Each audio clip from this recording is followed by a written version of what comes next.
We're both cellists. We went to Peabody together years ago, but you're also a conductor and a videographer, and now I'm also a producer. Right. But I want to ask you, how did you get into being a videographer? That's a lot different than being a conductor or a It is. cellist. I mean, there are some commonalities, but you know, I think it was probably 2019. I was really interested in videography because, you know, we live in the digital age, and I think that everybody acknowledges now if you want to get your art out there, using the internet, using YouTube, using all of that is a way to really communicate with people. So I bought my first camera in 2019, and then there was this global pandemic. It was in all the papers.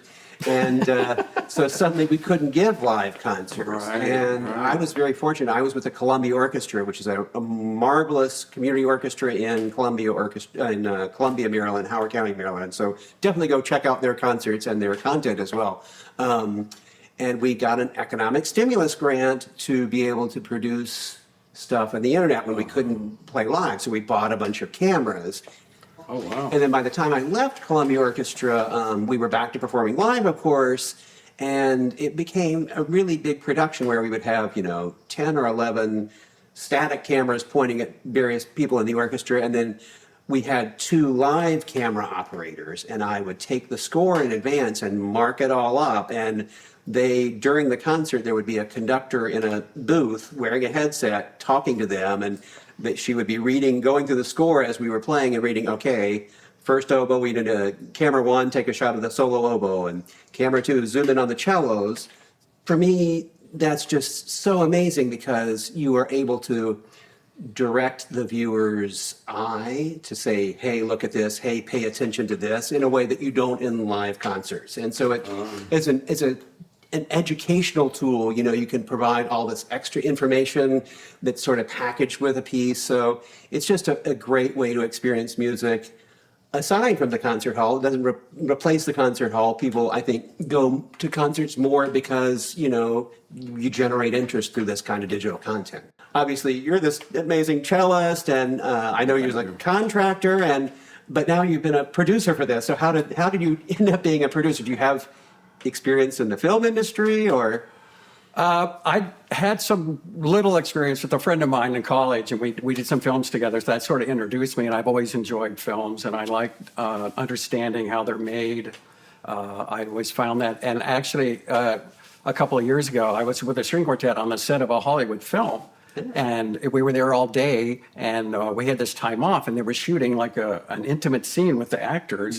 And I just sat on the side, and I was able to watch the process, which I found fascinating.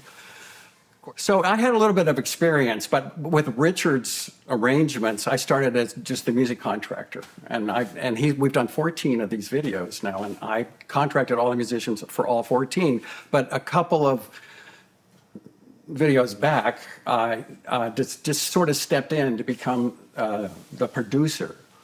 And you might want to, well, what does a producer do? Well, I didn't know this either, but I'm now what we would call an executive producer, or what's called a showrunner, which means I have the involvement, but from the very beginning, from concept to pre to post.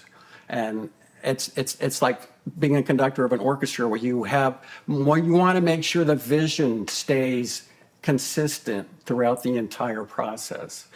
So that's part of it. So it's part managerial and it's part creative artistic, which the artistic part I really like because I get to make decisions. I mean, you're very kind. I can sometimes make suggestions about video and you'll listen. Sometimes. But it's those things that, you know, the artistic part is the part I really enjoy. Yeah. So, for me, you know, every shoot, we've tried to do it a little better. Like this time, I did a lot of rented cameras in advance and tested them out. The way we do this is, excuse me, we have about 7 cameras that are just static on different parts of the orchestra, and then we have 2 cameras that are being operated by myself and a marvelous videographer named Craig Gormas.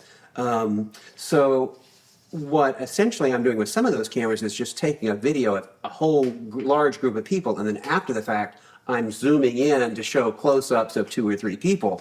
And what I learned from doing the previous ones, cameras have improved. So like we rented a bunch of 8K cameras, which you're not watching it necessarily on an 8K TV, Right. but if I film it in 8K, then when I zoom in and crop in on the image, in a 4K camera, the image starts to get fuzzy and mushy and falls apart, but with an 8K, it preserves the integrity.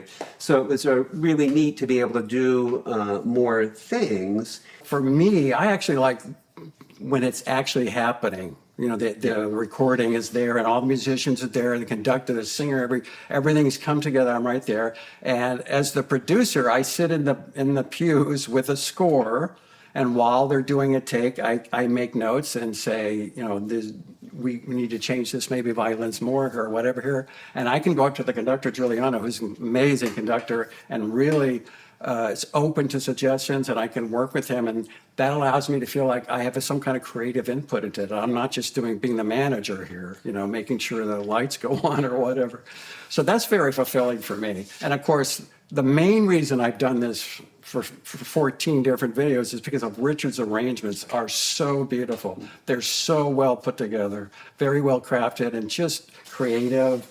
And we get to work with these amazing musicians. I got to hire the best musicians in this area, great vocalist, and it's just to be able to see them come together in a short time, and within like an hour and a half or whatever, you feel this like magic happen. Well, and congratulations, because you've done an amazing job, really, both on the artistic side of making those decisions, but also just shepherding the process from beginning to end and engaging these amazing musicians. So I think we're all doing it kind of in Richard's service, and Yes. we all have you to thank. Well, thank you so much. Yeah, it's a lot, but I enjoy it.